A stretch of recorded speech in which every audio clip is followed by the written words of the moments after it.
Turki mendukung Mesir dan menentang pernyataan Benjamin Netanyahu terkait mempertahankan pasukan di koridor Philadelphia.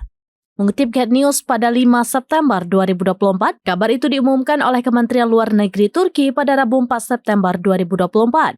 Dijelaskan dalam pernyataan bahwa Netanyahu melanjutkan kebohongannya untuk memanipulasi opini publik demi menutupi kejahatannya di Gaza dan mencegah negosiasi gencatan senjata dalam mencapai hasil. Sehingga Turki menegaskan kembali bahwa kehadiran militer Israel di koridor yang sebelumnya dikendalikan Mesir itu tidak bisa diterima. Sementara itu, Presiden Turki Recep Tayyip Erdogan juga bersuara. Ia menegaskan bahwa Turki menolak tuduhan dan upaya Israel untuk menyeret negara lain ke dalam eskalasi di kawasan. Ditegaskan oleh Erdogan bahwa Turki mendukung upaya untuk menghukum para pejabat Israel atas pembantaian di jalur Gaza.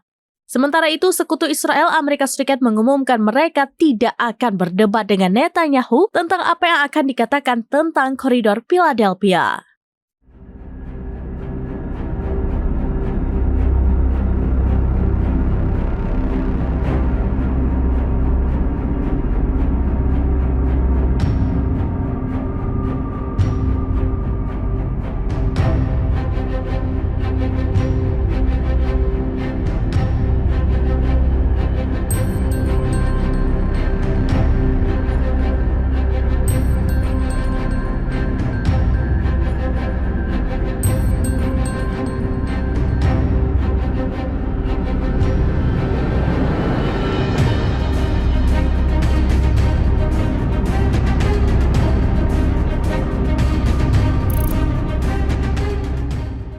Download Tribun X sekarang, menghadirkan lokal menjadi Indonesia.